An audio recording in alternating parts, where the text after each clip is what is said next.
Hello বন্ধুরা, স্বাগতম আমাদের আজকের আলোচনায়। আজ আমরা কথা বলবো এমন একটি বিষয় নিয়ে যেটা নিয়ে অনেকের মনেই প্রশ্ন আছে। ওরাল সেক্স এটা ভালো না মন্দ? ওরাল সেক্স কি? সবার আগে পরিষ্কারভাবে বোঝা দরকার, ওরাল সেক্স মানে হলো মুখের মাধ্যমে সঙ্গীকে যৌন সুখ দেওয়া। এটা বিশ্বজুড়ে প্রচলিত, তবে এর প্রতি দৃষ্টিভঙ্গি আলাদা। কারো কাছে ভালোবাসার এক্সপেকটেশন, আবার কারো কাছে এটা নিষিদ্ধ। ওরাল সেক্সের ভালো দিকগুলো চলুন আগে জেনে নেই এর পজিটিভ দিকগুলো।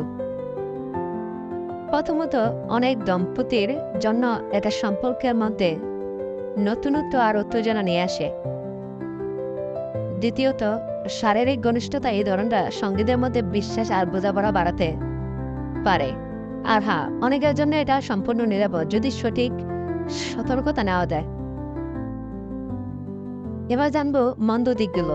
তবে অবশ্যই কিছু ঝুঁকি আছে, যেমন ওরাল সেক্সের মাধ্যমে কিছু যৌনবাহিত রোগ ছড়াতে পারে, যেমন এইচপিভি, হারপেস বা গনোরিয়া। তাই প্রোটেকশন ব্যবহার করা জরুরি। আর সবচেয়ে বড় কথা, এটা দুজনের সম্মতির ভিত্তিতে হওয়া উচিত। কাউকে জোর করে কিছু করা কখনোই ঠিক না।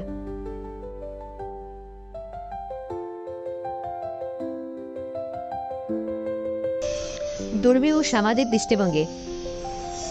দুর্বৃহ এবং সামাজিক বিষয়টা অনেক দেশে স্পর্শকাতর। কেউ কেউ এটাকে নিষিদ্ধ মনে করেন, আবার কেউ এটাকে ব্যক্তিগত ব্যাপার বলে ভাবেন। তাই নিজের বিশ্বাস, সঙ্গীর মতামত আর স্বাস্থ্য নিরাপত্তার দিকগুলো বিবেচনায় সিদ্ধান্ত নেওয়া বুদ্ধিমানের কাজ। তাই শেষ কথা হলো, ওরাল সেক্স ভালো না মন্দ সেটা নির্ভর করে আপনি এবং আপনার সঙ্গে কিভাবে এটা দেখেন। স্বাস্থ্য, সম্মতি এবং পারস্পরিক শ্রদ্ধা, এই তিনটা থাকলে সম্পর্ক সবসময় সুন্দর থাকে। আমি আবারও বলছি, স্বাস্থ্য, সম্মতি ও পারস্পরিক শ্রদ্ধা, এই তিনটা থাকলে সম্পর্ক সবসময় সুন্দর থাকে। তো বন্ধুরা, আশা করি ভিডিওটা আপনাদের উপকারে এলো। ভালো লাগলে লাইক দিন, শেয়ার করুন, আর আমাদের চ্যানেল সাবস্ক্রাইব করতে ভুলবেন না।